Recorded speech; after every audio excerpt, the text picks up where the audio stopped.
इस सृष्टि का प्रादुर्भाव हुआ। और सृष्टि का प्रादुर्भाव होने के साथ ही इस सृष्टि को चलाने के नियम भी भगवान ने बना दिए, जिनको हम देख सकते हैं। आज ये सारी चीजें भूली दिखती हैं धीरे धीरे, क्योंकि समय के साथ साथ परम पूज्य गुरुदेव के वैज्ञानिक आध्यात्मवाद का स्वरूप बढ़ता जा रहा है। तो इससे वो जो आध्यात्म को विज्ञान के रूप में अपनाने वाली जो पद्धति है, वो धीरे धीरे लोगों को समझ में आती चली जा रही है। और आने वाला समय इसी आध्यात्म विज्ञान का है, जहाँ भौतिक विज्ञान गौण हो जाएगा और लोगों को समझ में आने लगेगा कि हम शरीर नहीं आत्मा है। और अगर हम आत्मा हैं तो आत्मा के लिए क्या आवश्यक है, उसकी उन्नति कैसे हो सकती है, शरीर की उन्नति, शरीर का लाभ, शरीर की सुविधाएं, ये तो हम बहुत देखते रहते हैं। सब सिद्ध हस्त हैं, तरह तरह के बिजनेस कर कर आकर के हम सारी शारीरिक गुणों की सामग्रियां और शरीर को संतुष्ट शक्ति के हिसाब से, मन को संतुष्ट शक्ति के हिसाब से 7 दिन लगे हुए निपुण है। परंतु जो हमारा वास्तव में जीवन का जो उद्देश्य है, आप सभी को विदित है कि 84 लाख दुनिया, 84 लाख मनुष्य का शरीर और मनुष्य का जीवन सबसे अलग, क्योंकि वो सारी की सारी योनियां जो भोग योनियां हैं, उनमें रहते हुए करोड़ों वर्षों तक जीवात्मा कुछ भी प्रगति नहीं कर पाती, जैसे वो पहले थे वैसे के वैसे आज हैं। परंतु उन सबसे अलग मनुष्य की योनि, जो उसी प्रकार से जंगलों में कभी पैदा हुई और उसके बाद भी जंगल में विचरण करते हुए किसी सुख सुविधा के न होते हुए भी धीरे धीरे इन सालों में, इन हजारों वर्षों में उन्होंने इतनी उन्नति कर ली कि अपने करने वाले को भी जान गए। इसके अलावा भौतिक दृष्टि से अलग अलग तरह से बड़ी बड़ी ऊंचाइयां इसमें उपलब्ध कर। ये अंतर क्यों है, इसको हम नहीं समझेंगे संक्षेप में कि मनुष्य योनि को अन्य योनियों की तुलना में परमात्मा ने सोचने समझने की ताकत प्रदान की है, स्वतंत्रता प्रदान की है। वो बंधा हुआ नहीं है प्रकृति के नियमों के अधीन, जैसे कि और सारी की सारी योनियां बंधी हैं। बाकी सारी योनियों में जो नियम, जो सिद्धांत जिनसे बांध दिया उसको, वो इधर उधर होकर के वो सोच ही नहीं सकता।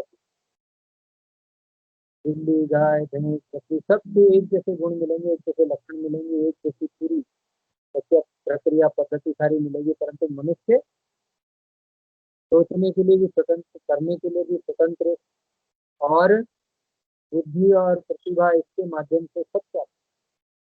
इस पक्षपात का कारण एक ही है कि परमात्मा ने 84 लाख में केवल एक मनुष्य नहीं है जो जीवात्मा को दी कि वो इसमें अपने आत्मा की उन्नति कर सकता है, इससे जन्म मरण के बंधन से निकल सकता है और जीवन का जो मूल लक्ष्य है उसको प्राप्त कर सकता है। ये चीज आसानी से समझ में आती नहीं, क्योंकि जब तक हमें ये समझ में नहीं आएगा कि हम शरीर नहीं आत्मा है, जब तक ये बात समझ नहीं आएगी तब तक सारी बातें कर सकते हैं। नहीं लगेगा क्या पूजा पाठ है, माला जप लेते हैं, दीपक जला लेते हैं, आरती कर लेते हैं, भगवान के साथ बैठ करके कोई मंत्र वंत्र जप कर लेते हैं, इस तरह की कुतर्क मस्तिष्क में आते रहते हैं। क्योंकि हम जाएंगे, नौकरी करेंगे तो पैसा मिलेगा, कुछ और काम करेंगे, मेहनत करेंगे तो कुछ और रिटर्न उसका मिलेगा, पर इसका रिटर्न जैसा कुछ होता हुआ दिखता नहीं, तो विश्वास नहीं होता ये सब क्या है। मैं वही संक्षेप में आपको बताने जा रहा हूँ कि मनुष्य जीवन वास्तव में आत्मा की उन्नति के लिए हमसे जुड़ा है। और आत्मा, हम शरीर नहीं आत्मा है, ये आभास कब होता है, जब आदमी मृत हो जाता है, उसका शरीर नीचे पड़ा होता है और ऊपर से उसकी जीव चेतना देख रही होती है कि ये सब क्या है। जिसको हम अपना मानकर चल रहे थे वो तो अलग पड़ा हुआ है और हम अलग हैं, इसका मतलब हम कुछ और हैं। अब ये अनुभूति जब हम बात कर रहे हैं कि शरीर छूटने के बाद होती है, तो इसका प्रैक्टिकल तो दिखाना संभव ही नहीं है। सबको दिखता है पर ये तो हमें विश्वास करना पड़ता है कि शरीर नहीं हम आत्मा। विज्ञान में जाए तो बात समझ में आती है कि विज्ञान में कहा गया है ऊर्जा की अविनाशिता का सिद्धांत, ऊर्जा कभी भी नष्ट नहीं है। वो बिजली के रूप में अगर तार में आ रही है, तो अगर पंखे में जाती है तो गति ऊर्जा में बदल जाती है, लाइट में जाती है तो प्रकाश ऊर्जा में बदल जाती है। रेडियो में जाती है तो ध्वनि ऊर्जा में बदल जाती है, और उस पंखे की हवा के रूप में जाकर के वो गतिज ऊर्जा में बाहर फैल जाती है। नष्ट तो कभी होती नहीं। जब ये सामान्य ऊर्जा ही नष्ट नहीं होती तो फिर हमारी अंतरात्मा चेतना जो कि अपने आप में वो भी एनर्जी है, वो कहाँ से नष्ट होगी? तो हजारों लाखों करोड़ों सालों से, बल्कि अनंत समय से अलग अलग रूप धारण करके शरीर यात्राओं में घूमती हुई आगे बढ़ती रहती है। उस शरीर यात्रा में अलग अलग जो भी जीवन हमने लिए हैं, उनमें रहते हुए पाप और पुण्य के जो कर्म हम करते चले आते हैं, उनका संचय होते होते पुण्य कर्म अधिक हैं तो शुभात्मा बनते हैं, पवित्र आत्मा बनते हैं। उच्च स्तरीय आत्मा के रूप में जन्म लेते हैं, और अगर पाप कर्म करते हैं तो निकृष्ट स्तर की नीच योनि में पहुंचते हैं। उच्च योनियों और निम्न योनियों के बीच की योनि, उच्च योनि क्या है? ऋषि रूप में, देवता रूप में, अवतार रूप में, इस रूप में जो है वो उच्च स्तरीय योनि है जो हमारे से ऊपर। और नीचे योनि क्या है? पशु पक्षी कीट पतंग और ये पेड़ पौधे सारी की सारी निकृष्ट योनि है, हम बीच में हैं दोनों के। तो ऊपर भी भोग है, ध्यान दीजिएगा, ऊपर की योनियों में भी भोग है। ऋषि देव अवतार कोई भी चेतना है वहां भी भोग है, और नीचे की योनियों में भी भोग है। इन दोनों ही जगहों पर स्वतंत्रता है बीच के स्तर पे जहाँ पर हम मनुष्य हैं। अर्थात इसीलिए तो कहा गया है सुर दुर्लभ। मनुष्य जीवन को दुर्लभ इसीलिए कहा गया है क्योंकि देवताओं को भी तो दुर्लभ है, तुम दुर्लभ, देवताओं को भी दुर्लभ है। देवताओं को मोक्ष चाहिए, आत्मिक उन्नति चाहिए, तो उनको भी शरीर, मनुष्य शरीर में ही आना पड़ता है। तो आप देखिए कितना महत्व हमारे शरीर का है, और इतना महत्व होते हुए भी इसका क्या उपयोग हम कर पा रहे हैं? सुबह उठना, नहाना धोना, भोजन कर लेना, नाश्ता कर लेना, अपने काम पर चले जाना, स्कूल में चले जाना, पुरानी की तरह से घर का कार्य कर लेना, शाम को फिर भोजन कर लेना, फिर टीवी देख लेना, फिर सो जाना, ये करके इसी प्रकार से पूरा का पूरा जीवन पालन करना।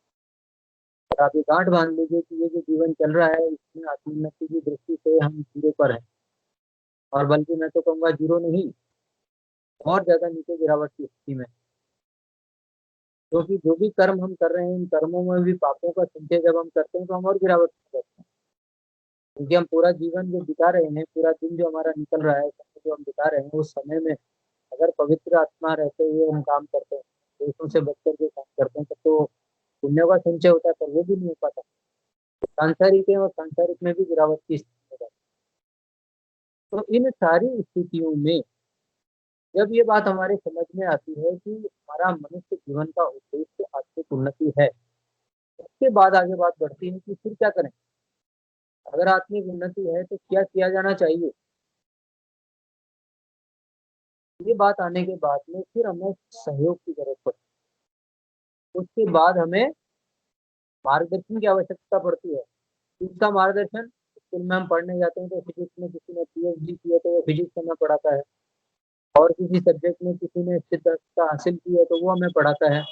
ऐसे ही आत्मिक उन्नति के लिए जो आत्मज्ञान चाहिए, जो आध्यात्मिक ज्ञान चाहिए, वो पाने के लिए हमें मदद की आवश्यकता पड़ती है किसी जो इसमें विशेषज्ञता हासिल किए हुए हैं। वो कौन है? ऐसा व्यक्ति जो आध्यात्मिक दृष्टि से विशेषज्ञता हासिल किए हुए है, जो हमारा मार्गदर्शन कर सकता है, वस्तुतः उसी को ही आध्यात्मिक गुरु कहा जाता है। शिक्षा वाली जो बात हम शुरू की थी, हमने जो बात की थी, उसका उद्देश्य क्या हो गया कि आत्मिक उन्नति के लिए अवलंबन की आवश्यकता, किसी के साथ जुड़ने की, सहारे की जरूरत पड़ती है, ऐसे हम नहीं समझते।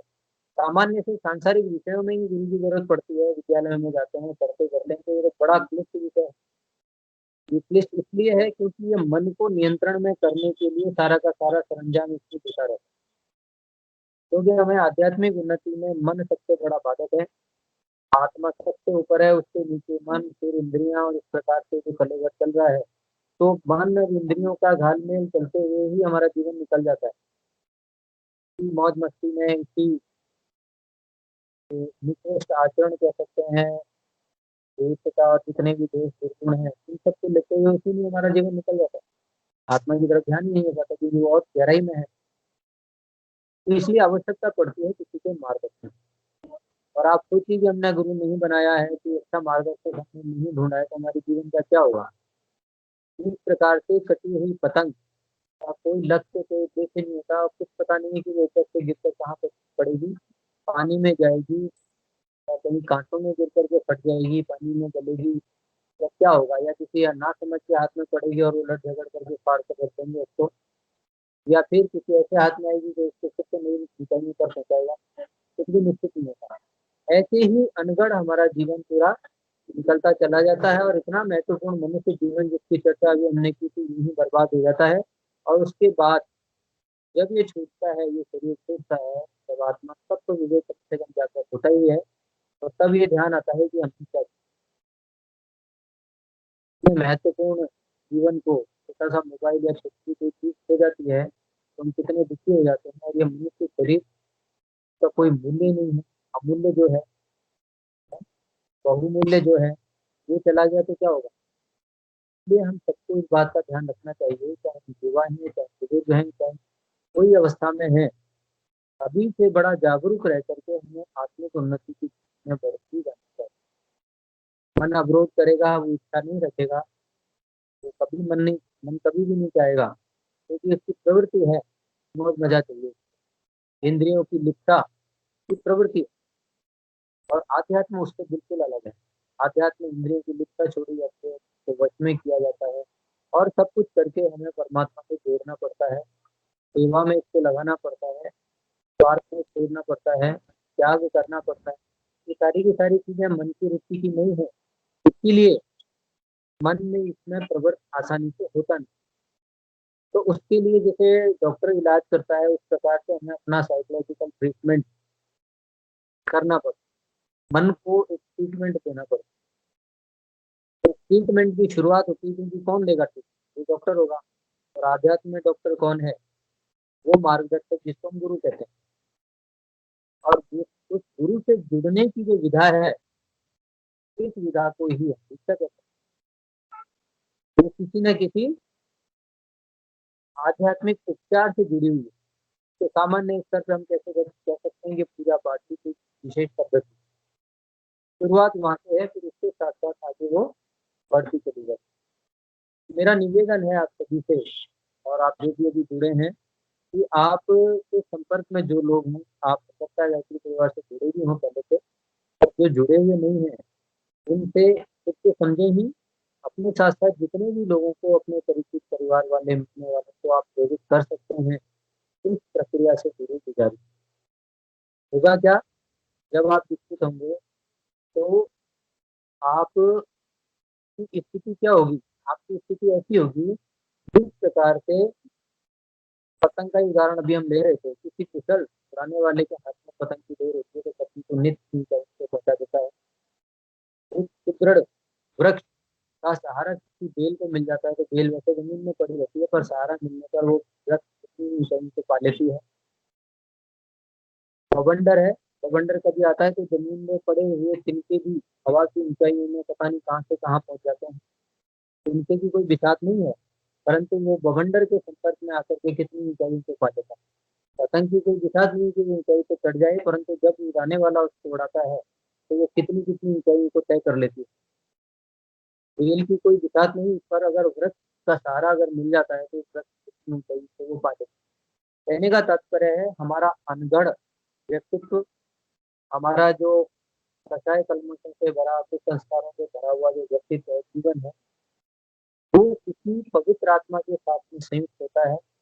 उनके ज्ञान के साथ में, उनके जीवन के साथ में, उनके आचरण की प्रेरणाओं के साथ में, उनके कर्म जो हैं, जो प्रेरित करने वाले, उनके साथ में जब जुड़ता है तो उसको समझ में आने लगता है कि मैं कहाँ पर गलत हूँ, और धीरे धीरे वो उस स्थिति को पा लेता है जिस स्थिति में अगर समर्पण है, उस स्थिति में उसका गुरु है।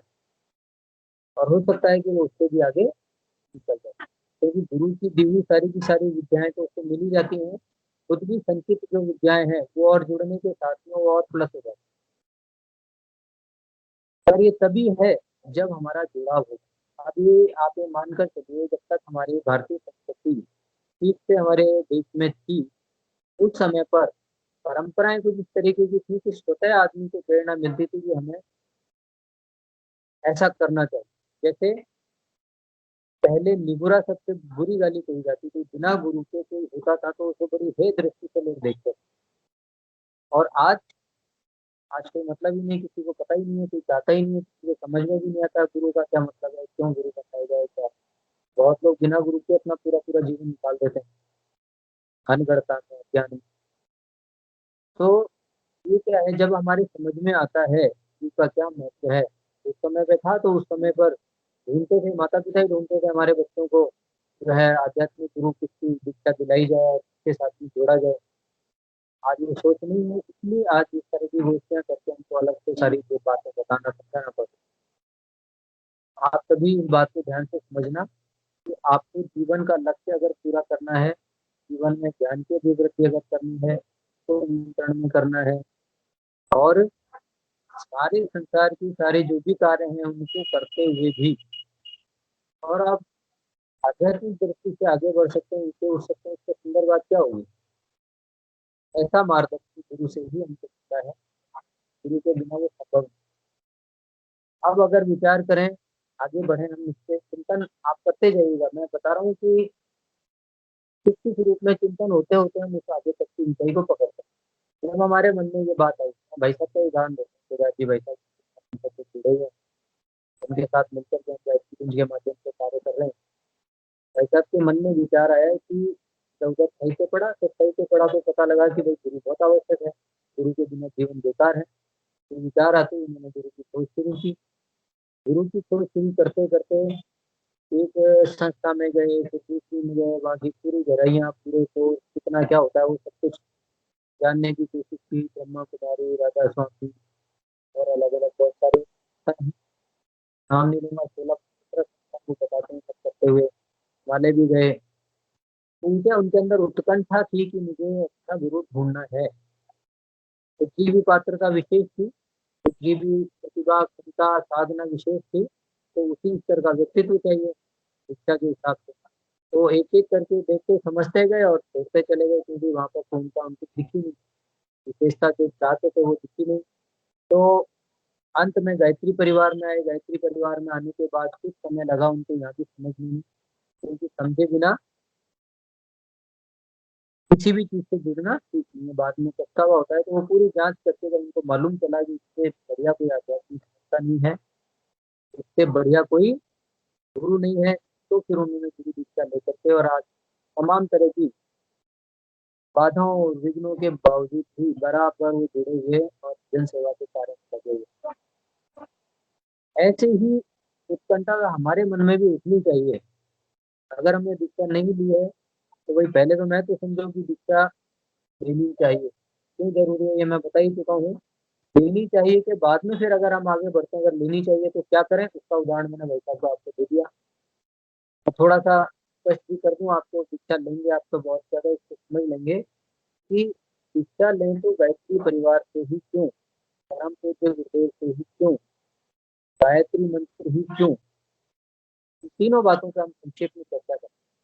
पहली बात, आज बहुत सारे आध्यात्मिक संस्थाएं हैं जो अपने अपने तरीके से अलग अलग कार्य कर रही हैं। उनके अपने अपनी पद्धतियां हैं, अपने अपने गुरु मंत्र हैं, अपनी अपनी सारी चीजें हैं।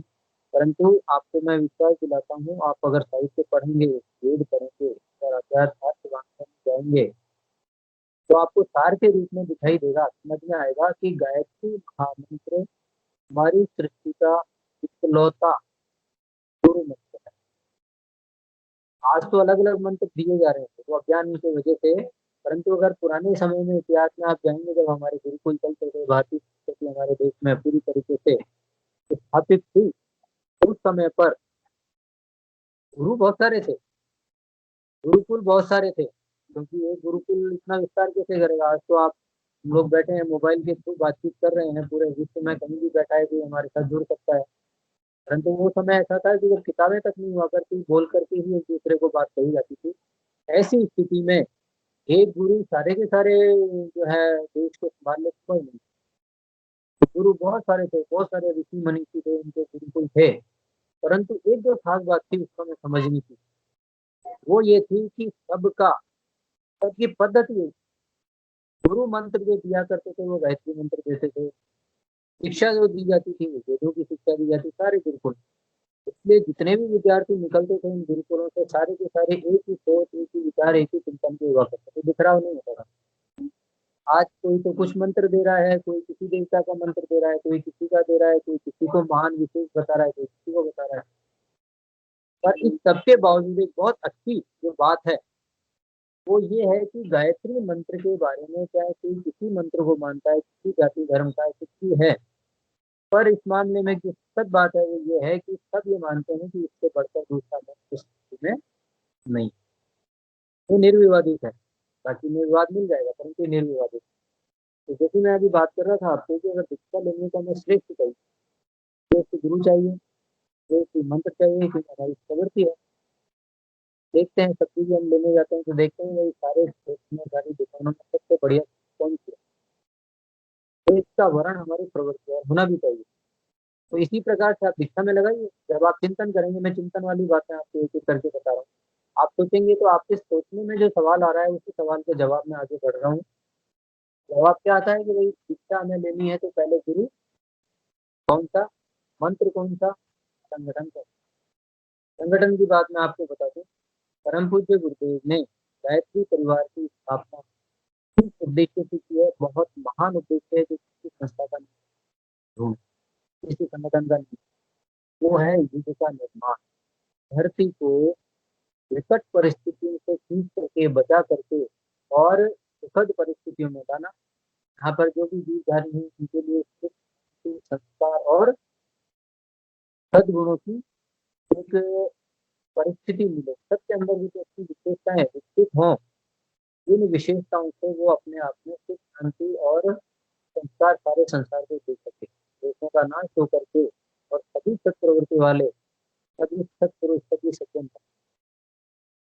इतना बड़ा उद्देश्य है तो इन्हें स्पष्ट उद्घोष किया है, जिसको हम कहते हैं गाने की छाप। ये उद्देश्य आप किसी भी संस्था का। दूसरा लाभ क्या है, यहाँ पर गायत्री परिवार में परम पूज्य गुरुदेव ने अपने आध्यात्मिक विशिष्ट ज्ञान से, अनुभव से गायत्री उपासना को साथ करके, माँ गायत्री के साथ में जो इंद्रिय शक्तियों से उनका जुड़ा हुआ, उससे उन्होंने ना साहित्य लिखा है 3200 से ज्यादा, जिसमें हमारी सभी प्रकार की समस्याओं का छुपा हुआ ही उन्होंने हमको दिया है सभी को। अर्थात ये सारी की सारी चीजें धीरे धीरे धीरे धीरे जब तक पहुंचेंगी, उसका गायत्री परिवार की थी। अब आप देखिए इस विशेषता को किस प्रकार उन्होंने किया। उन्होंने अध्ययन किया कि पुराने समय में जो हमारे ऋषि मुनीषी थे वो दो चीजों पर विश्वास करते थे, पहला तो गायत्री मंत्र और दूसरा यज्ञ। यज्ञ का बहुत बड़ा वैज्ञानिक महत्व है, गायत्री का बहुत बड़ा वैज्ञानिक महत्व है।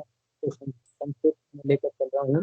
गायत्री महामंत्र गायत्री माता और यज्ञ पिता कहा जाता है। यज्ञ में आहुतियां जब हम अर्पित करते हैं तो आहुतियों का जो औषधियां अर्पित की जा रही हैं, औषधि के माध्यम से वातावरण में दिव्य शक्तियों का प्रवाह होता है और वो सारी की सारी जो दिव्य शक्तियां हैं उसको ग्रहण करके देवता समर्थ बनते हैं। तो देवताओं को सामर्थ्य प्रदान करने का बहुत अच्छा माध्यम है यज्ञ। में बिना कोई विशेष श्रद्धा हुए, बिना कोई विशेष व्यक्तित्व हुए भी हम यज्ञ करते हैं तो उसका अपने आप ही लाभ देव शक्ति से मिल रहा है, वातावरण से मिल रहा है, वातावरण पवित्र होता है, पर्यावरण शुद्ध होता है और देवताओं को ताकत, तो देवताओं को ताकत मिलेगी तभी वातावरण हमें दिखाई देगा। अगर वातावरण हमें दिखाई देगा, धीरे धीरे धीरे धीरे इस सत्य की जिनकी कल्पना की थी वो भी होने लगे। गायत्री परिवार में इतनी सारी विशेषताएं होने के कारण बाकी संस्थाओं की तुलना में दूसरा गायत्री मंत्र। गायत्री मंत्र हम देखेंगे कि जितने भी मंत्र हैं सृष्टि में, इन मंत्रों में, वेदों में जिनकी भी व्याख्या की जाती है, उनमें सबसे ज्यादा महत्व गायत्री महामंत्र का कहा गया। क्यों कहा गया है? क्योंकि गायत्री मंत्र की कुछ जो विशेषताएं हैं जो और मंत्रों में नहीं होती। पहली बात, गायत्री मंत्र के अंदर 1.25 लाख कंपन एक साथ एक बार में होते हैं, और मंत्र में संभव नहीं। दूसरी बात, इसमें जो वाइब्रेशंस होते हैं, नाद होता है, जो कंपन होते हैं, वो हमारे सारे के सारे शरीर में जितने भी शक्ति केंद्र हैं उन सबको प्रभावित करते हैं। बाकी मंत्रों में का जो उच्चारण है, वो नाद जो है वो शरीर के किसी न किसी हिस्सों को किसी किसी को प्रभावित करता है, पर गायत्री मंत्र से सारा का सारा जो हमारे अंदर का जो शक्ति केंद्र है, जो अंदर का कलेवर है, वो सारा का सारा प्रभावित होकर के हमारे अंदर की शक्तियों को जागृत करता है। गायत्री महामंत्र में पापों का नाश करने की क्षमता है, जो इसके अलावा दूसरे मंत्रों में नहीं है। आत्मिक दृष्टि से लाभ गायत्री मंत्र से हमको मिलता है, जो और दूसरे मंत्रों से हमें स्थानीय कोई भी गुण संबंधी कोई लाभ मिल सकता है। गणेश जी की उपासना करेंगे, विवेक जागृत होगा। भगवान कृष्ण की उपासना करेंगे, योग के रूप में हमें विवेकता मिल सकती है। भगवान शिव को का ध्यान करेंगे तो सेवा रूपी, कल्याण रूपी जो शक्ति है वो हमें मिल सकती है। ऐसे ही माँ दुर्गा की उपासना करेंगे तो माँ दुर्गा की शक्तियां हमको प्राप्त होंगी। अलग अलग देव शक्तियां जो हैं उनको हमें अलग अलग प्रकार की शक्तियां प्राप्त होती हैं। ये विशेषता गायत्री मंत्र में सबको आप मिला देंगे तो सारी की सारी एक जगह आपको बताएंगे। इससे बढ़िया और क्या चाहिए भाई। 24 देव शक्तियां हैं, मूल 24 प्रकार के विशिष्ट गुण हैं, वो सारे के सारे इकलौते गायत्री मंत्र के अंदर एक एक अक्षर के अंदर विराजमान है। या पढ़िए आज स्वांग में गुरु जी का, क्योंकि अभी तो 1 घंटे के समय में इतना विस्तार कर पाना संभव नहीं है।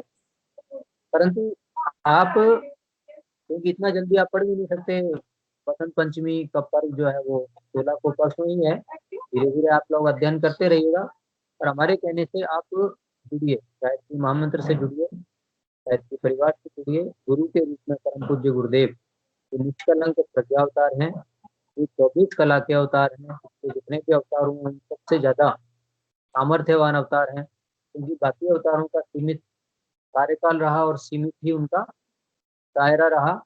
और गुरु जी ने जो शक्तियां प्राप्त की हैं, उन शक्तियों के माध्यम से वो पूरे विश्व को कलेवर में, विश्व को अपने कलेवर में ले रहे हैं। पूरा विश्व उनके साथ में बदलाव के लिए उनकी शक्तियों से तैयार है। आप सोचिए इतना बड़ा कार्य क्षेत्र के लिए कितनी बड़ी आध्यात्मिक शक्तियों की आवश्यकता है, तो वो सारी की सारी साधनाएं पूज्य गुरुदेव ने की हैं। तो ऐसी समर्थ सत्ता के साथ आप जुड़ने जा रहे हैं। ऐसी सत्ता, समर्थ सत्ता जो भगवान के रूप में, गुरु होते हैं, गुरु बहुत सारे हैं पर वो गुरु गुरु ही है। परंतु जब गुरु भगवान के रूप में आते हैं, ऐसा विशेष समय ये है। आने वाले समय में धीरे धीरे सबको पता लगेगा कि महाकाल युग प्रत्यावर्तन प्रक्रिया जो करने जा रहे हैं, युगों को बदलने जो जा रहे हैं, महाकाल की अवतारी 24 कला के अवतार, ऐसी शक्ति के साथ आप लोग जुड़ने चाहिए। विचार कीजिए ठीक से। मैंने आपको बता दिया श्रेष्ठता की दृष्टि से आप कहीं भी अगर दीक्षा का भाव बनता है तो हमें कहाँ जाना चाहिए, बहुत बढ़िया उदाहरण बता दिया। आपको भी समझना है तो आपको भी इसी प्रकार से महीनों तक, सालों तक गोते लगाने पड़ेंगे, इधर जाओ उधर जाओ उधर जाओ, समझेंगे और फिर भी आप समझ पाए कि नहीं समझ पाए जरूरी नहीं, क्योंकि उतना समझने की पात्रता भी हमें चाहिए। अगर हम किसी का आकलन विश्लेषण करना चाहते हैं तो उतना ज्ञान भी हमें चाहिए कि विश्लेषण कर सकें। बच्चों की कॉपियां कोई चेक करता है, जब कोई बनता है तो वो होता है जो विशेषज्ञ होता है विषय का। आप हम विशेषज्ञ हैं ही नहीं, आध्यात्म के विशेषज्ञ हम नहीं है तो हम क्या उनका आकलन करेंगे, किस तरह से विश्लेषण करेंगे। तो उसमें फिर दूसरे पर ही हमें निर्भर होना पड़ता है जो हमसे आगे है। मैंने उदाहरण बता ही दिया। भाई साहब केदार जी, भाई साहब जो अपने गायत्री परिवार के सूत्रधार हैं, यहाँ पे हम लोग जो काम कर रहे हैं उन्होंने अपना जो जीवन को है वो कर्म प्रधान इस प्रकार से बनाया है कि गुरु जी के एक एक आदर्श को जीवन आचरण के रूप में स्थापित किया। ये अपने आप में बहुत बड़ी बात की है। तो उनके उदाहरण से हम समझ सकते हैं। तो हमें ज्यादा दिमाग लगाने की आवश्यकता नहीं है कि सारी संस्थाएं जब उन्होंने खोज की, सब सारा देख लिया, उसके बाद वो यहाँ पर आए हैं तो बस बात खत्म हो गई। तो आप सब लोगों से निवेदन है कि आप वसंत पंचमी के दिन शिक्षा का जो संस्कार है नगर में हम रखेंगे। यहाँ पर 6:30 से 8:30 का समय रहेगा। और मुरलीपुरा में तो है गायत्री कुंज में, वहाँ पर 7 बजे का समय है। तो आप लोग 7 बजे ही ठीक पहुँचेंगे। जब का भी है 6 बजे आ जाएंगे तो जब का लाभ भी ले सकेंगे। इस प्रकार से अपने साथ साथ जो भी हमारी बातचीत हो रही है, उस बातचीत को औरों तक भी पहुँचाने का आप लोग प्रयास करें। जब आप जुड़ेंगे गायत्री महामंत्र से, जब आप जुड़ेंगे परम पूज्य गुरुदेव की आध्यात्मिक शक्तियों से जब आप जुड़ेंगे गायत्री परिवार से, तब क्या होगा, तब धीरे धीरे आपको चीजें समझ में आने लगेंगी। अभी स्थिति यह है कि हम जिससे बात करते हैं, जो जुड़ चुके हैं लंबे समय से, कई बार वो भावुक हो जाते हैं बातचीत करते हैं, और वो कहते हैं कि बहुत बड़ी कृपा है हमारी, जिन्होंने हमसे जोड़ा था और इस प्रकार से इतना जबरदस्त लाभ लिया। ये हमारा पहले होता तो इतना समय भी जो जीवन का गया है वो व्यर्थ नहीं जाता। इस तरह की बहुत सारी बातें आती हैं। आप लोग भी अभी विचार करेंगे तो आपको भी बाद में इसी प्रकार से होगा कि देखो किसी ने हमें प्रेरित किया था और उनके कहने से हम इस बात को समझे, हम आगे बढ़े। देखिए बड़ा लाभ है। सांसारिक उपलब्धियां गायत्री महामंत्र के एक पंख के रूप में, जैसे हम अगर मानते हैं गायत्री मंत्र, तो सांसारिक उपलब्धि अगर एक पंख है तो आध्यात्मिक उपलब्धियां दूसरा पंख है। इसकी विशेषता है, दोनों ही चीजें हमें बराबर से इसमें मिलती है, कहीं नुकसान नहीं है, कहीं घाटा नहीं है। ऐसा नहीं है कि भाई आध्यात्मिक दृष्टि से जुड़ेंगे तो संसार में पीछे रह जाएंगे। जब आप गायत्री महामंत्र का जप करेंगे तो हमने बता ही दिया कि 24 देवता की शक्ति इसमें विराजमान है। 24 देवताओं के गुण, 24 की विशेषताएं हमारे अंदर जागृत होने लगती हैं। यहाँ तक है पुराने दृष्टांतों में कि गायत्री महामंत्र को साध करके हम चारों वेदों का ज्ञान अपने अंदर आत्मसात कर सकते हैं थोड़े से समय में। इतनी बड़ी बात, चारों वेदों के ज्ञान को आत्मसात करना, और काम इतना सा ही कि गायत्री महामंत्र के साथ। बताइए कितनी बड़ी बात। क्यों हो जाता है ऐसा? क्योंकि गायत्री महामंत्र वो बीज मंत्र है। बीज, इस बीज को पुष्पित, पल्लवित और फलित होने के बाद में सारा का सारा ज्ञान, क्योंकि चारों वेद गायत्री मंत्र के विस्तार में लिखे हैं। इस बीज से जब पेड़ बनता है तो वो पेड़ चारों वेदों के रूप में दिखाई देता है, चारों वेदों के ज्ञान के रूप में दिखाई देता है। अगर हमने उसकी कलम हमारे अंदर लगाई, अगर हमने उसका बीजारोपण अपने अंदर किया और उसको खाद पानी देते रहे, अर्थात उपासना का क्रम बराबर बनाते रहे, स्वाध्याय का क्रम बराबर बनाते रहे, तो धीरे धीरे क्या होगा, वो ज्ञान हमारे अंदर सबसे बन सकता है। एक जो बहुत बड़ी बात है गायत्री महामंत्र की विशेषता, कि हम पहले गुरु की हमने बात की, अब हम बात कर रहे हैं कि कौन सा मंत्र ऐसा है जिसकी दीक्षा ली जानी चाहिए। उसमें आता है ना, जब हमने विचार किया दीक्षा लेनी है तो भाई दीक्षा लेनी है तो फिर किसकी दीक्षा लें, दूसरा सवाल ये आएगा किस मंत्र की लें, किस गुरु की। तो गुरु की बात हम कर ही चुके हैं, इतनी बड़ी शक्ति है और विस्तार अभी कर नहीं सकते क्योंकि समय हमारे पास 5 से 6 घंटे का है। तो बहुत संक्षेप में बातचीत कर रहे हैं, इसमें दृष्टांत बहुत सारे जुड़े हुए हैं। तो एक दृष्टांत एक बात के साथ में मैं जरूर बताऊंगा जिससे आपको कुछ समझ में आएगा, क्योंकि कोई भी बात हम कर रहे हैं उस बात को अगर उदाहरण से समझाते हैं तो वो और अच्छे से समझ में आती है। गायत्री महामंत्र का जो दूसरा गुण है, पहला तो हमने बता ही दिया कि 24 देवता इसमें विराजमान है। ये राजमार्ग है, अगर बाकी सारी मंत्र और ये चीजें अगर पगडंडी है तो किसी की कमी या किसी उसकी बात नहीं है, बात है सत्य की। यही कारण है कि भारत देश के जितने भी पुराने समय, अब तो आप 1500 वर्ष का मान लीजिए कि अज्ञान अंधकार का युग रहा है, इसमें मुस्लिम भी रहे, मुगल भी रहे, अंग्रेज भी रहे, उन्होंने शासन किया और हमारी सारी पद्धतियों को पुरानी तहस नहस करके रख दिया। इसलिए आज ये बात आसानी से समझ में आती नहीं है। परंतु आप ये मानकर चलिए उससे पूर्व में जो कुछ होता था, और पूर्व में भी क्या, मैं तो आपको बता रहा हूँ 1835 की बात, जब, और ये हम भी नहीं कह रहे हैं, विदेशी जो यहाँ पर आया हुआ था वो कह रहा है कि भारत में मैंने कोई चोर नहीं देखा, भारत में मैंने कोई भी भिखारी नहीं देखा। ये बात तो 1835 की है, ये ज्यादा पुरानी बात ही नहीं। तो आप सोचिए कि ऐसा समय भी यहाँ था, घरों में ताले नहीं लगते थे। तो इतने संस्कार, इतने जो आदर्श, इतना जो मर्यादा वाला जो जीवन था अपने आप में, जिसको हम कह सकते हैं आत्मानुशासन, बाहर के नियमों की जरूरत ही नहीं है, अंदर से ही आदमी इतना अनुशासित था कि वो गलत होता ही नहीं था उसको। दूसरे की चीज लेने का मतलब उसको लगता था मैंने ली तो पता नहीं कितने गुना करके मुझे ब्याज समेत चुकानी पड़ेगी, क्यों नहीं भाई, मैं किसी की संपत्ति पर हक अपना क्यों देता हूँ, क्यों, क्योंकि मुझे ये चुकाना पड़ेगा। ये बैठा हुआ था मन में। जो हमारे, इसको कह सकते हैं आस्थाएं जो थी ना, वो इतनी पवित्र आस्थाएं थी जो आज खो चुकी हैं। इसलिए गुरु जी ने आज के समय के आस्था संकट का, सारी आस्थाएं हमारी विकृत हैं, इससे जितना हम लूट लेंगे उतना ही ज्यादा लाभ है। तो सारी चीजें कैसे ठीक होंगी? इन सबको ठीक करने की सामर्थ्य अगर किसी आध्यात्मिक शक्ति में है तो वो गायत्री महामंत्र। क्योंकि इसका एक सबसे बड़ा जो गुण है आपके सामने रख रहा हूँ वो ये है कि ये पापों का नाश करता है। हमारे अंदर भी हम जब करते हैं तो नाश करेगा और वातावरण में भी करेगा। सारे के सारे देशवासी अगर वास्तव में गायत्री मंत्र का श्रद्धा पूर्वक थोड़ा थोड़ा भी जब करने लग जाएं, इसी तरह अगर हम इसका विस्तार करें कि विदेशों में भी सभी जगह, चाहे वो कोई भी है, किसी भी धर्म के हैं क्या है, क्योंकि गायत्री मंत्र का किसी धर्म से संबंध नहीं है, ये तो पूर्ण परमात्मा की उपासना है, तो मनुष्य मात्र के लिए तो ये सब करने लगेंगे तो क्या होगा, वातावरण में जो भी विकार हैं, जो हमें प्रेरित करते हैं, जो हमारे शिखा स्थान से जो शस्त्रार चक्र है वहां से प्रवेश करके और हमारे साथ में जो गलत दिशा में हमें भटका देते हैं, यही तो हो रहा है। दुनिया भर की अश्लीलता, दुनिया भर की हिंसा, दुनिया भर का झूठ, छल, पाखंड इस सूक्ष्म में इतना है कि वो तरंगों के रूप में आता ही हमारे अंदर वो है अपने आप क्या करते हैं, तो इसका क्या समाधान है, कैसे नष्ट करेंगे, सोचिए आप। इसको नष्ट करने का बहुत अच्छा तरीका है गायत्री महामंत्र।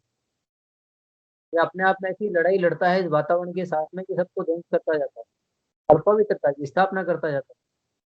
मैं बात केवल आपकी अपनी की नहीं कर रहा हूँ, मैं बात ये कह रहा हूँ कि अगर आप उपासना करेंगे और हम सब मिलकर के अगर उपासना करेंगे गायत्री मंत्र की, तो वातावरण इतना शानदार हो जाएगा, कोई भी गलत रास्ते पर चलने की इच्छा ही नहीं रखेगा। अपने आप में स्वतः मन जो है सही दिशा में चलने लगेगा। कितनी बड़ी बात है। और काम क्या है, 15-20 मिनट मुश्किल से ध्यानस्थ होकर के गायत्री महामंत्र की श्रद्धा पूर्वक उपासना। बात हम कर रहे हैं भारत की कुंडली जागरण का, अपना कुंडली जागरण का नहीं। अपना तो हो ही जाएगा क्योंकि अपन कर रहे हैं, हम स्वयं करेंगे तो बाहर के वातावरण में जो प्रभाव हो रहा है हमारे अंदर से ही तो आ रहा है। हम जब कर रहे हैं तो वो जब हमारे सारे जीवा से अगर जो हो रहा है तो वो हमारे सारे के सारे शक्ति केंद्रों को पहले जंत्रित कर रहा है, उसके बाद बाहर के वातावरण में प्रभाव डाल रहा है। आप तो लाभान्वित हो ही रहे हैं, बाहर का वातावरण भी लाभान्वित हो रहा है। और जिस दिन मैं आपको अभी गुरु जी के साथ दावे के साथ कह सकता हूँ, गुरु जी के माध्यम से, कि जिस दिन सबने श्रद्धा पूर्वक गायत्री महामंत्र की उपासना शुरू कर दी, उस दिन से नवयुग आना, भारत का फिर से विश्व गुरु की दिशा में बढ़ना, फिर से जो है उसको सोने की चिड़िया के रूप में इतना समृद्ध बनना, ये कहीं छुपा हुआ है। अब आपको तो मैं उदाहरण छोटा सा बता दूं, हमारे कोई पुस्तक है, नाम मुझे याद नहीं आ रहा है, विदेशी लेखक है, भारत के भी नहीं है। उन्होंने अपनी पुस्तक में लिखा है कि भारत के पास तो ऐसी जबरदस्त खजाना है, ऐसी जबरदस्त शक्ति है कि यहाँ तो कोई भी परमाणु बम गिरा तो सारे के सारे भारतीय एक साथ एक स्वर में गायत्री महामंत्र का उच्चारण कर लें तो वो बम, परमाणु बम भी वहीं का वहीं निष्क्रिय हो जाएगा। ये उनके शब्द है, ये उदाहरण है। उदाहरण इस रूप में कि क्या विशेषता है उसमें। इतना महान गायत्री महामंत्र, सारे के सारे देवता विराजमान है, हम सबका इकलौता महामंत्र गुरु मंत्र है, इतनी विशेषता वाली चीज को और हम छोड़े बैठे हैं, ध्यान ही नहीं जाता है, करना ही नहीं चाहते हैं। 24 घंटे आप जो भी कर रहे हैं करिए, 15-20 मिनट के लिए तो एकाग्रचित हो जाइए कम से कम। इतनी सी एकाग्रता हमको बर्दाश्त नहीं, सोचिए हमारा क्या होगा। ध्यान की यही विशेषता है, ध्यान इसीलिए कराया जाता है कि पूरा सिमट करके थोड़ी देर के लिए तो बैठो, थोड़ी देर के लिए तो शांत हो, थोड़ी देर के लिए इस मन की उछल कूद को बंद करें। तो कब होगा इसका अभ्यास, धीरे धीरे। और ध्यान के साथ में आपने गायत्री मंत्र जोड़ दिया तो सोने पे सुहागा हो गया। बहुत से लोग कहते हैं साहब हम तो ध्यान कर लेते हैं, अरे ध्यान के साथ आपने गायत्री मंत्र भी जोड़ दिया तो उसके वाइब्रेशन से आपके अंदर पता नहीं क्या क्या उथल पुथल होकर के क्या शानदार अंदर का निर्माण होने लगेगा। दोनों लाभ इसके साथ होते हैं, सोने पे सुहागी। तो गायत्री मंत्र में जो मैं बता चुका हूँ, इसमें इतनी विशेषताएं हैं जो किसी दूसरे मंत्र में सृष्टि के नहीं। एक और जो विशेषता इसकी है वो ये है कि ये हमारे पापों का भी नाश कर देता है। तो गोष्ठी में शायद मैंने खुशहाल चंद जी की कहानी आपको सुनाई। आज मैं दूसरी घटना, सच्ची वो भी कहानी नहीं है, सच्ची घटना थी, कि किस प्रकार से एक बुद्धिहीन, एक बिल्कुल जिसका दिमाग ही काम नहीं करता था, वो गायत्री महामंत्र से किस प्रकार से आनंद स्वामी के रूप में विकसित हो गया, वो काम बताई थी। आप लोग जुड़े होंगे तो नीचे आप पढ़ेंगे, गुरु जी के साहित्य में मिल जाएगी। ये आधारभूत घटनाएं हैं जो मैं इसलिए ले रहा हूँ। तो दूसरी मैं आज आपको बताता हूँ संक्षेप में, कि एक माधवाचार्य जी थे, उनको प्रेरणा मिली, किसी ने गुरु ने जो भी कहा होगा इतना विस्तार में समझाने पर प्रेरणा मिली होगी, उन्होंने गायत्री महामंत्र के महापुरुष प्रारंभ किए। और वो 13 साल तक पूरे विधि विधान से बिना कोई गलती किए हुए करते रहे। करने के बाद में जब 13 साल तक उनको कोई अनुभूति नहीं हुई तो वो सब छोड़ करके बैठ गए, निराश हो गए। और बड़ा पश्चाताप करने लगे कि मैं जीवन के 13 महत्वपूर्ण साल नष्ट कर दिए। क्यों? क्योंकि पूरी एकाग्र होकर के उसमें लगना पड़ता है, 6-7 घंटे का जप होता है और बहुत सारी चीज़ों का ध्यान रखना पड़ता है, नियम है बड़े-बड़े। तो निराश होकर गंगा तट पर बैठे थे, तो वहाँ पर एक कपालिक से उनकी भेंट हुई। कपालिक ने कहा कि भई गायत्री मंत्र तो मैं नहीं जानता, पर मैं आपको ऐसी साधना बता सकता हूँ जिस साधना से आपको विशेष लाभ 1 साल में ही मिल जाएगा। अच्छा, ऐसी कौन-सी साधना? तो तांत्रिक था, तो उसका भैरव की साधना। अच्छा, उसमें क्या होता है कि मंत्र-वंत्र जो भी होगा उन्होंने बता दिया, पूरा विधि-विधान बता दिया, शमशान में रहना पड़ेगा, शवों की भस्म लगानी पड़ेगी, मल-मूत्र विसर्जन जिसमें करोगे उसी पात्र में भोजन वगैरह, घृणा को खत्म करना पड़ता है, उनका ऐसा है कुछ व्यवस्था, नियम, तंत्र उपासना के बता दिए। साधक थे ही, 13 साल साधना की थी, संकल्प बल था ही, तो उनके लिए मुश्किल नहीं था। वो भी कहा गया कि आप जाओगे शमशान में तो आपको तरह-तरह की भूत-प्रेत दिखाई देंगे, वो परेशान करेंगे, डराएँगे, धमकाएँगे, करना नहीं। इस बात में बराबर लगे, ठीक है? मुझे समझ में आ गई, वो चल दिए, जाकर के शमशान में साधना करने लगे, साल भर निकल गया। एक दिन आकाशवाणी हुई कि माँगिए क्या माँगना है, हम आपसे प्रसन्न हैं। उन्होंने देखा चारों तरफ कोई दिखाई नहीं दिया, फिर ध्यानस्थ हो गए। फिर आकाशवाणी हुई कि हम प्रसन्न हैं, आप माँगिए आपको क्या माँगना है। तो उन्होंने कहा कि आप कौन हैं? तो बोले कि मैं भैरव हूँ जिसकी आप साधना कर रहे हैं। कि अच्छा, तो हमें दिखाई तो नहीं दे रहे हैं आप? उन्होंने कहा कि नहीं दिखाई तो मैं नहीं दूँगा आपको, पर मैं आपसे प्रसन्न हूँ। बोले दिखाई कब देंगे? क्या और साधना की कमी रह गई है, और कुछ करना होगा? बोले नहीं, साधना आपकी पूर्ण है, आप और भी करेंगे तो भी हम आपको दर्शन नहीं दे सकते। तो उनको बड़ा आश्चर्य हुआ, भई ऐसा क्यों? आप दर्शन नहीं दे सकते, हम तो साधना ही इसी के लिए कर रहे हैं। तो बोले कि नहीं, वो नहीं हो सकेगा। फिर उन्होंने दोबारा सवाल किया कि ये मुझे आप इसका कारण बताइए कि आप क्यों दर्शन नहीं दे सकते? तब उन्होंने जो बताया वो हम सबके समझने की बात है। उन्होंने कहा कि भैरव जी ने कि आपके चेहरे पर और आँखों में गायत्री का ऐसा ब्रह्म तेज है कि मैं आपके सामने नहीं ठहर सकता, आ ही नहीं सकता आपके सामने। बहुत आश्चर्य हुआ, ये क्या बात है? मैं जिसकी उपासना कर रहा हूँ, साधना कर रहा हूँ, वो मेरे सामने नहीं आ सकते, तो फिर तो महान वो हुए या मैं हुआ? ये बात करके फिर उन्होंने दूसरा सवाल किया कि अगर ऐसी बात है, आप कह रहे हैं इतना ब्रह्म तेज है, ये कुछ इतना कुछ है, तो मुझे अनुभूति क्यों नहीं हुई? इसको आप लोग समझना।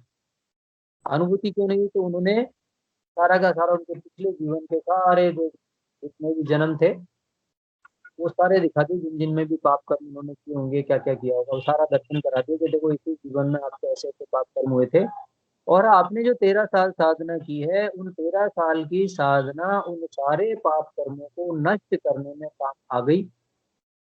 अब आप करोगे थोड़ा बहुत अंश उसका बचा है, वो भी नष्ट हो जाएगा। उसके बाद आप जिस सिद्धि की या जिस विशेषता की या जिस लाभ की बात कर रहे थे, वो आपको मिलेगा। उनकी जैसे सोते से जग जाता है ना कोई, उस तरीके की स्थिति हुई।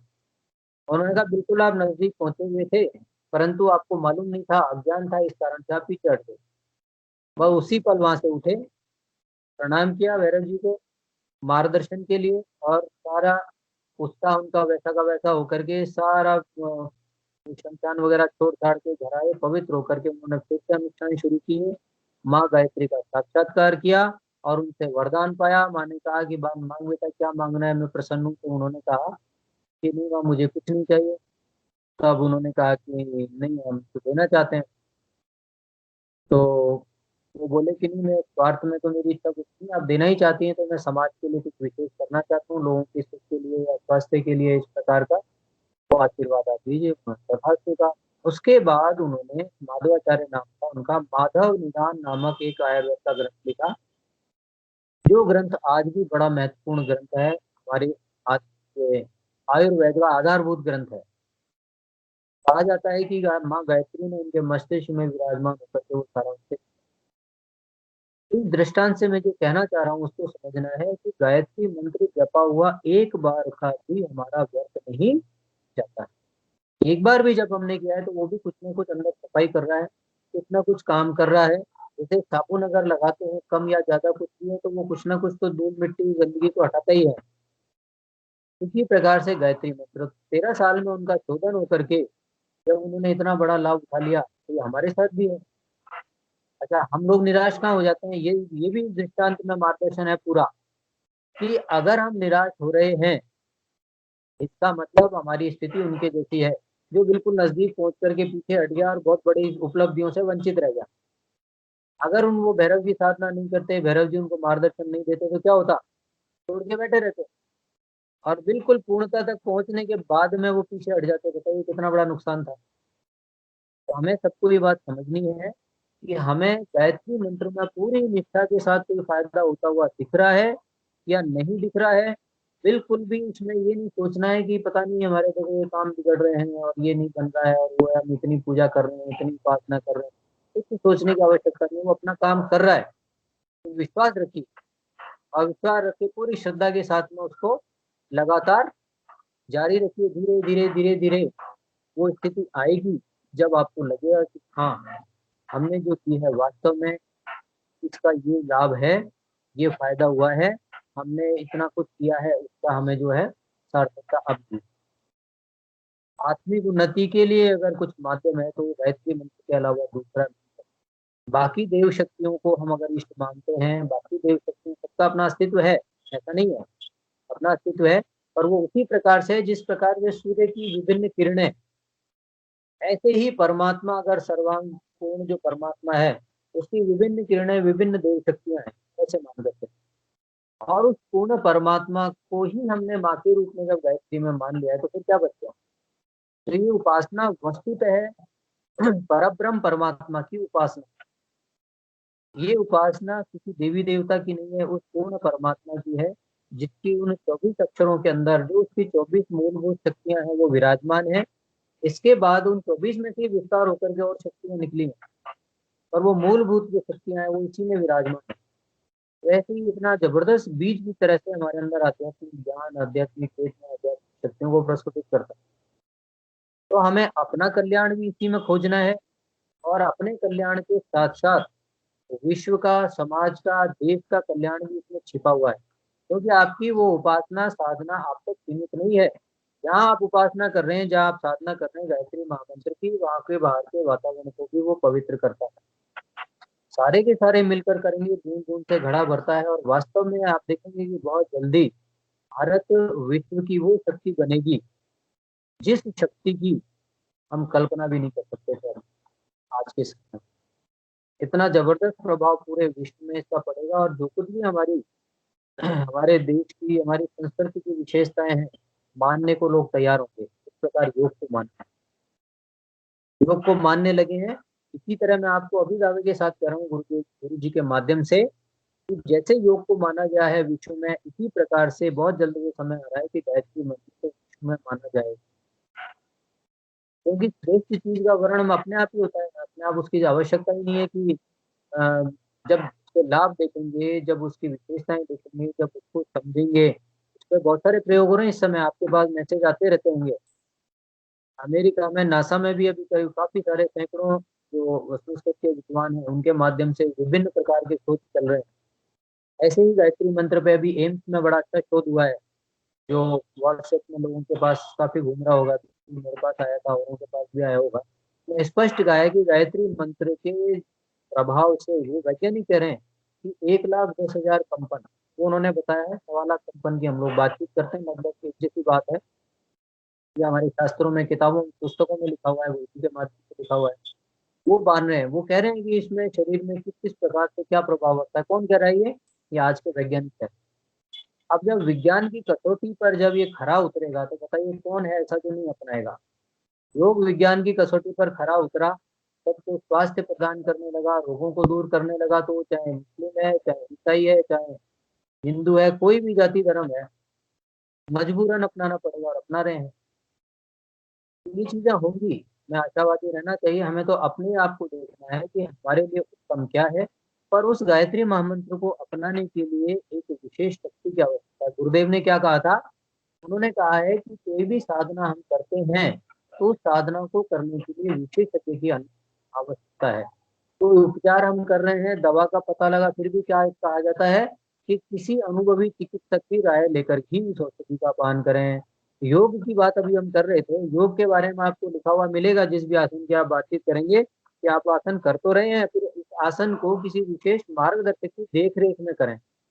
हो सकता है आपको वो ज्ञान इतना नहीं हो और आप गलतियां कर जाओ, हालांकि गायत्री मंत्र के प्रति आप बिल्कुल इस मामले में निडर होकर के कर सकते हैं कि इसमें नुकसान जैसी तो कोई चीज, पहली बात। बहुत से लोग सोचते हैं साहब हम करेंगे पता नहीं क्या नुकसान होगा क्या, उस बारे में आप बिल्कुल आश्वस्त हो जाइए। आप जैसा भी करेंगे जितना भी करेंगे उसका नुकसान तो कुछ भी नहीं है। साबुन का क्या नुकसान होना है? साबुन जब पानी के साथ मिल करके रगड़ा जाएगा तो वो तो सफाई करेगा गंदगी की, उससे क्या नुकसान होने वाला? तो ये ऐसा साबुन है, ऐसा पवित्र बनाने वाला, आत्मा को पवित्र बनाने वाली ऐसी शक्ति है। पर फिर भी गुरु के मार्गदर्शन में जब हम करते हैं तो उसका विशेष लाभ है हमको। आज 1% मिल रहा है, गुरु के मार्गदर्शन में वो 100% हो जाएगा। क्योंकि खाली जब से ही मतलब नहीं है। जब के लिए पात्रता क्या है, जब करने के लिए किन किन चीजों का हमें ध्यान रखना चाहिए, जब करने वाला व्यक्ति इन शक्तियों को धारण कर रहा है, उन शक्तियों का सदुपयोग किस प्रकार करना चाहिए, वो शक्तियां आई हैं और वो उनका फिर जो है हम चलनी में जिस प्रकार से चलनी में कोई चीज जल या दूध कुछ डालें तो वो जिस प्रकार से बहता है उस प्रकार से शक्तियों को बहा दें अपने अज्ञान के कारण। बहुत सारी बातें हैं, इसलिए विशेषज्ञ की आवश्यकता होती है। आप उपासना करें सभी, पर उपासना उस शक्ति के साथ जुड़ करके करें। और आज के युग में आप खूब अध्ययन कर लीजिए, मैं आपको नट शैल में बता रहा हूँ। आज के युग में गायत्री महामंत्र पर अपने जीवन में शोध करने वाली एक ही शक्ति है, परम पूज्य गुरुदेव। और शक्तियां हो सकती हैं हिमालय में, पर वो हमारे समक्ष नहीं है, इसलिए कोई फायदा नहीं। हमारे समक्ष गुरु सत्ता है। गुरुदेव सूक्ष्म शरीर में आ चुके हैं, 90 के बाद के कारण शरीर में आ चुके हैं। हम सबको वो अंदर से, हृदय से, हमारे आंतरिक स्तर से मार्गदर्शन करने वाले हैं, बाहर से नहीं करेंगे। तो अंदर से मार्गदर्शन मिलेगा जब हम अपनी उपासना प्रारंभ हो जाएगी। इसीलिए कहा गया है कि आध्यात्मिक प्रगति के लिए अवलंबन की आवश्यकता पड़ती है तथा सहारे की जरूरत पड़ती है। और वो सहारा गुरु के माध्यम से। और गुरु भी कौन सा? कई लोग क्या कहते हैं, साहब हमें उन महाराज जी ने गायत्री मंत्र दिया है। अब उन महाराज जी के जीवन में आप जाएंगे तो पता लगेगा कि महाराज जी ने खुद नहीं कभी कुछ नहीं किया गायत्री मंत्र। उनकी दूसरी कोई साधनाएं चल रही हैं पर गायत्री मंत्र का प्रभाव चार सारे में देख रहे हैं। तो मेरा शिष्य कहीं गायत्री परिवार में चला जाएगा मेरे को छोड़ करके, तो मैं ही दे दूं गायत्री मंत्र। आप समझ रहे हैं? इस तरह की विसंगतियां समाज में इस समय है। इस युग में परम पूज्य गुरुदेव जैसा आध्यात्म का ज्ञाता, ये आपको अनुभव हो जाएगा, कोई भी नहीं है। गायत्री महामंत्र का ज्ञाता कोई भी नहीं है, तो फिर हम क्यों नहीं उस श्रेष्ठ का वर्ण करें?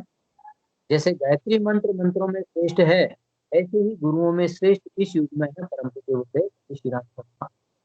आप कहेंगे साहब सशरीर नहीं है, तो सशरीर से कोई संबंध ही नहीं, क्योंकि वो कह चुके हैं कि हम शरीर रहते हुए तो कुछ लोगों का ही भला कर सकते हैं, पर बिना शरीर के जीव चेतना शक्ति के रूप में अगर हम होंगे तो हम एक एक व्यक्ति के अंतःकरण में प्रवेश कर सकते हैं। वो इतने विराट में आ चुके हैं। इसलिए आप ये नहीं सोचना है कि शरीरधारी नहीं है, शरीर की जरूरत नहीं है। भगवान कौन से शरीरधारी हैं? पर भगवान की उपासना हम सब लोग मिलकर करते हैं कि नहीं करते? भगवान को किस रूप में धारण करते हैं? शक्ति के रूप में धारण करते हैं, वही गुरु के साथ है।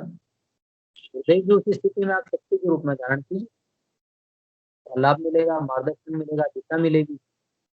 तो आप लोग विचार कीजिएगा, इतना अच्छा मौका शुभ समय हमको छोड़ना नहीं चाहिए। और वसंत पंचमी जिस दिन गुरु जी की दीक्षा हुई, वही अगर हमारी भी दीक्षा का समय हो जाए तो आनंद ही आ गया ना, और क्या बच गया। वही दिन हमारी भी दीक्षा का हुआ, उसी दिन हमारा आध्यात्मिक जन्म हमारा भी हो, तो क्या बुराई है। आप प्रयास कीजिए। दोनों मैंने बता दिया है आपको, शास्त्री नगर में होगा 6:30 से 8:30।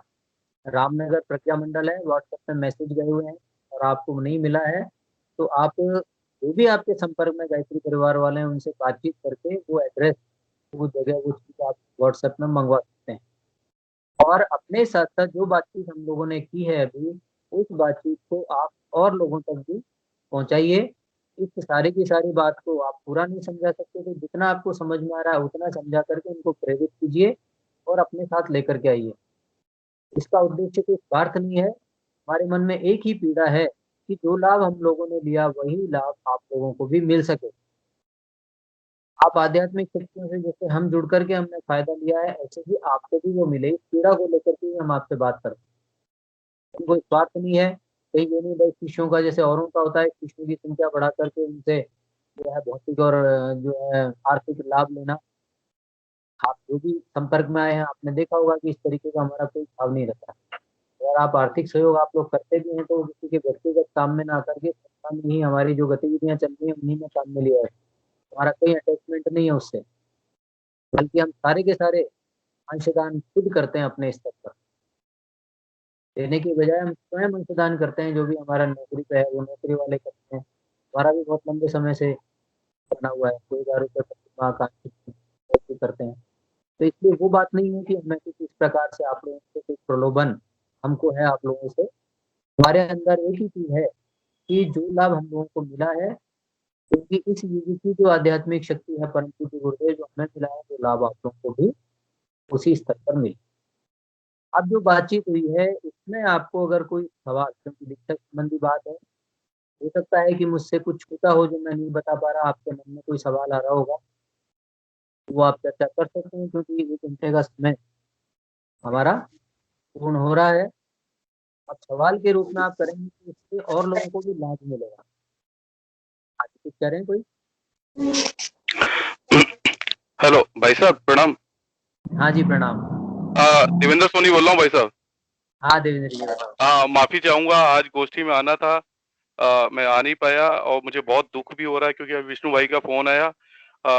एक्चुअली के अनएक्सपेक्टेड कुछ गेस्ट आ गए उस अच्छा। चक्कर में। अ, आपकी अभी ज्वाइन किया, बहुत अच्छी बात है, बहुत सारी चीजें सुनने को मिली और बहुत कुछ पिछले जब गुरु दीक्षा मैंने ली थी मई में, गुरु पूर्णिमा वाले दिन, उसके बाद से जब से मैंने जप चालू किया, आपने जैसा मार्गदर्शन किया था गुरु जी के मार्गदर्शन में, और मैं अपने शब्दों में नहीं बयां कर सकता हूँ जो मुझे अनुभूतियां हुई हैं और जो मुझे लाभ प्राप्त हुआ, जो मेरे से ओवरऑल पूरे मतलब मेरे दिनचर्या, मेरे पूरे उसमें जो परिवर्तन आया है हर चीज में, व्यवहार में, मेरे जो बुरी आदतों में, अच्छी आदतों में, हर चीज में, मैं उसका वर्णन नहीं कर सकता अपने शब्दों में। इतना मुझे लाभ हुआ है और मैं आपको बता नहीं सकता। लेकिन मेरी कुछ शंकाएं हैं, आप थोड़ा उसका समाधान करिए। एक तो क्या है कि मेरा टूरिंग का जॉब है, मैं घर पे रहता हूँ तो साधना मेरी बहुत तरीके से 3 वाला जो आपने बताया वो मैं कोशिश करता हूँ, मैं रविवार वाले दिन कोशिश करता हूँ मैं और ज्यादा करूँ। बट लेकिन मैं जब टूरिंग पे रहता हूँ तो मन में बड़ी खिन्नता सी रहती है। मैं जिस प्रकार से एक किताब दी थी आपने गायत्री पूजन की, उसमें जो उसके जो नियम दिए थे उस हिसाब से घर पे तो कर लेते, बाहर जाके वो मैं नहीं कर पाता हूँ उस तरीके से। तो वो कैसे मैं करूं, उसके लिए मुझे बहुत और मन में बड़ी खिन्नता सी रहती है कि मैं आज 4 दिन टूर पे रहा, 6 दिन टूर पे रहा और मैं कर नहीं पाया, और बड़ा अजीब सा महसूस होता है। फिर घर आके उसको करने की कोशिश करता हूँ, तो मैं बाहर रह के भी ये सब कैसे कर सकूं, उसमें थोड़ा सा हमें बताइए भाई देखिए, बहुत बहुत अच्छा सवाल भाई साहब ने किया। पहले तो आप ये समझ लीजिए, जो भी अभी जुड़े हुए हैं, कि साहब। इन्होंने जो कहा है, जो मैंने बातचीत की, उसका प्रमाण भाई साहब ने अपने आप दे दिया। जब आप शुरू करेंगे तो किस प्रकार से लाभ मिलने लगेगा, ये अपाट शक्ति है, ये ब्रह्मास्त्र है, इससे बढ़कर के कोई शक्ति ब्रह्मांड में दूसरी है ही नहीं। मैं बात धरती की नहीं कर रहा हूँ, पूरे ब्रह्मांड की बात कर रहा हूँ। इससे अगर कहीं और भी जीवन होगा इस धरती के अलावा, ब्रह्मांड में कहीं, क्योंकि हम सब जानते हैं हमारा ये सौर मंडल है, ऐसे सौर मंडल हमारी आकाश गंगा में अनगिनत है, और ऐसी आकाश गंगाएं ब्रह्मांड में अनगिनत है, तो ये तो बुद्धि भी काम करना बंद कर देती है। तो आप सोचिए, किसी दूसरी आकाश गंगा में भी कहीं पर जीवन होगा, धरती होगी, तो वहाँ का गुरु मंत्र भी गायत्री मंत्र। अब जी इससे कल्पना कीजिए, आप यहाँ की सीमाओं को जो छोड़ दीजिए, रूस, जापान, चीन, इन सब की सीमाओं का कोई अर्थ ही नहीं है। हाँ, विशेष क्योंकि वो भी जो दूसरे जो अब सौरमंडल है, आकाश गंगाएं कोई भी है, इस सबको मिलाकर के तो सृष्टि शब्द कहा जाता है। और सृष्टि की रचना ब्रह्मा जी ने की, और ब्रह्मा जी ने उस रचना के लिए शक्ति प्राप्त की गायत्री मंत्र से। अब जी इसको सारा का सारा सार है। तो एक तो ये बहुत अच्छी बात भाई साहब ने बताई अपना प्रमाण उदाहरण दे करके। दूसरा ये जो कह रहे हैं, ये जो बात है, ये करीब करीब बहुत लोगों के साथ में हो सकती है। अच्छा, इनके साथ में ज्यादा इसलिए क्योंकि टूरिंग जॉब है, पर हम लोगों के भी जीवन में कई बार होता है, हम जब जैसे नियमित घर में है तो कर रहे हैं, पर हमें सफर में जाना पड़ा, 2 दिन 3 दिन कहीं बाहर जाना पड़ा, लंबा सफर हो गया, क्या करें? तो इसका जी सबसे बढ़िया समाधान गुरु जी ने जो बताया है, वो ये है कि आप सफर में भी हैं, तो आप जो निश्चित समय आपने बना रखा है, जैसे मान लीजिए आप बस में हैं, उस समय पर 6 बजे आप, जबकि आपने एक नियम बना रखा है, तो आप जैसे भी हैं, जहाँ भी हैं, जिस प्रकार बैठे हैं, वहीं पर ज्ञान मुद्रा में, जैसे अगर ट्रेन में है तो आलती पालती मारकर वहीं बैठ जाइए, उसी रूप में बस में है वहीं बैठ जाइए, आलती पालती मार के और वहीं पर वो 15-20 मिनट का जो समय आप देते हैं 3 मालाओं में, उसी लय ताल से, क्योंकि ये बात आपको दीक्षा में और अच्छे से समझाई जाएगी, समय सीमा से हम विस्तार नहीं कर पाते, कि आप एक ही लय बना लीजिए, 6 मिनट में एक माला का जप हो जाए, इस तरीके का अभ्यास बना लीजिए। यदि ज़्यादा समय लग रहा है तो आप गति बढ़ाइए मंत्र की, जितनी गति से होगा आप कहेंगे कि साहब हम तो पूरा धीरे-धीरे आराम से पूरा आनंद लेकर करते हैं। इसको आप ऐसे समझिए कि अगर आप, जैसे मान लीजिए गिलास है, गिलास में आप एक चम्मच को घुमा रहे हैं और आप धीरे-धीरे घुमाएँगे तो पानी वैसा का वैसा ही दिखाई देगा, और आप उस गति से उस चम्मच को घुमाएँगे तो उसके अंदर एक चक्रवात बनेगा। तो ठीक है। जब हम करते हैं जप की साधना, तो उसमें तो चक्रवात ही चाहिए, उसके लिए गति ही चाहिए। जी। गुरु 24 लाख के महापुरुषण किए, आप कल्पना कीजिए वो आराम से धीरे-धीरे करेंगे तो 24 घंटे कम पड़ जाएँगे, दिन में 66 माला हो ही नहीं सकती। तो वो गति से ही करना है। तो आप क्या कीजिए, सफ़र में जब हैं, कोई दिक्कत नहीं, आप नहाइए कि नहीं नहाए, कोई दिक्कत नहीं है, पवित्रता अपवित्रता का क्यों? क्योंकि उस समय पर आपको मानसिक जप करना है। आपको जीभ को हिलाना नहीं है, जैसे हम सोचते हैं, तो उतने की तरह गायत्री मंत्र में गति धीमी हो सकती है क्योंकि अभ्यास नहीं है, तो कोई दिक्कत नहीं है। धीमी गति से भी आप करेंगे तो जब हम इसमें जब हम करते हैं ना मानसिक जप, तो मानसिक जप स्थूल के जप से 10 गुना वैसे ही ज़्यादा प्रभावी होता है। तो 20 मिनट में आप अगर जप कर रहे हैं और आपकी 3 माला नहीं भी हो रही हैं, कोई फ़र्क नहीं पड़ता, वो कई गुना वैसे ही बढ़ कर के आपको मिल रहा है। तो सफ़र का सबसे अच्छा माध्यम ये है। इस जगह जैसी स्थिति में आप वहीं पर इस प्रकार से जप ध्यान कर सकते हैं। जब आप मानसिक जप करते हैं तो वो शरीर बंधन से मुक्त होता है, इसलिए नहाने-धोने की आवश्यकता वहाँ पर कुछ नहीं है। जी भाई साहब। है ना? तो आपको क्या है, ये मन में भारीपन नहीं लगेगा, आपको लगेगा कि हाँ, जैसे नियमित चल रहा है, वैसे ही चल रहा है। हाँ जी। और होटल में भी बैठ के कहीं पे भी किसी, जैसे अपना जो स्थान है होटल में, most of the time hotel में रहते हैं हम लोग। हाँ। तो अपना वहाँ बैठ के मैं क्या है, अपनी माला तो मैं लेके जाता हूँ साथ में। हुँ। तो वहाँ उसको जप कर सकता हूँ मैं बैठ के कहीं पे भी वहाँ पे।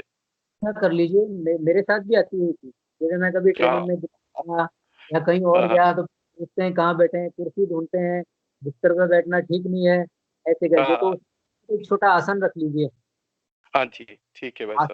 आसन ना, वो आसन रख लीजिए, तो कहीं आस अपवित्रता भी हुई तो हम अपने आसन पे बैठेंगे, तो वो दिक्कत ही नहीं है। हाँ, तो आसन रख लीजिए और बैठ करके हाँ पूर्व जी। दिशा में मुँह करके और उपासना कर लीजिए। अच्छा, मानसिक कर लीजिए, जो कोई दिक्कत ही नहीं है। धन्यवाद भाई साहब। ये बहुत बड़ी शंका थी और इसको लेके मन में ये रहता था कि यार आज मैं 5 दिन के लिए बाहर गया और मैं कर नहीं पाया। अब तो ऐसा लगता है जिस दिन नहीं करते हैं उस दिन बहुत अधूरापन लगता है, क्योंकि अ, जीवन में बहुत परिवर्तन आ रहा है, अभी भी आ रहा है, हर दिन आ रहा है इस चीज़ को जब से कर रहा हूँ। बहुत अच्छी और बात।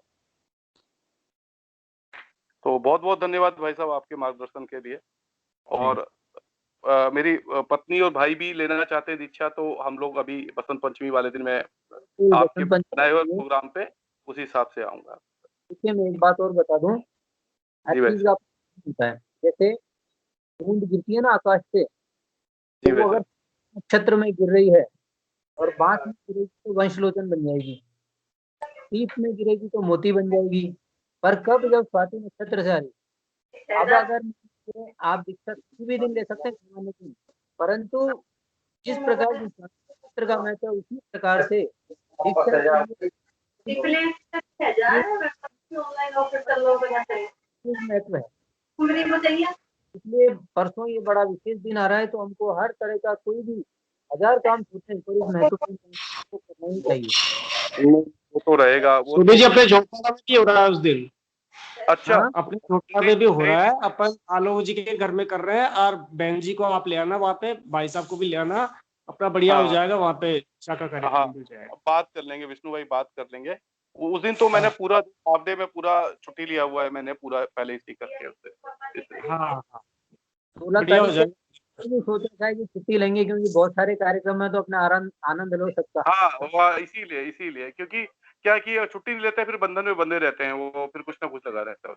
मन डाइवर्टेड रहता है, फिर इधर-उधर क्या-क्या चीज़ें आती रहती हैं दिमाग यस में। Sir, yes. हाँ जी, हाँ जी, हाँ जी। हाँ जी भाई साहब। बिल्कुल, आपके यहाँ भी कार्यक्रम, तो वहाँ भी ये व्यवस्था रहेगी। हाँ जी भाई जो साहब। भीलवाड़ा में भी विष्णु जी बता ही रहे हैं, तो चारों जगह रख सकते हैं। चलिए, और किसी का कोई सवाल जो भी आपके मन में आए वो पूछ लीजिए, क्योंकि इससे औरों का भी भला होने वाला है, लाभ होने वाला है। वैसा ने इतना अच्छा सवाल पूछा, सबको लाभ हुआ। ऐसे ही आप लोग भी, किसी को कोई सवाल है तो वो पूछें।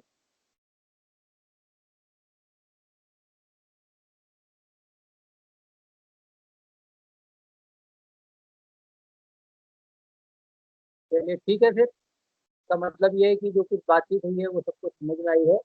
और आप जो भी अभी आगे क्रम होगा शिक्षा में या स्वाध्याय करेंगे, धीरे धीरे और गहराई से चीज़ों को समझने लगेंगे। तो समापन करें अभी। ठीक है, शांति पाठ करते हैं। ओम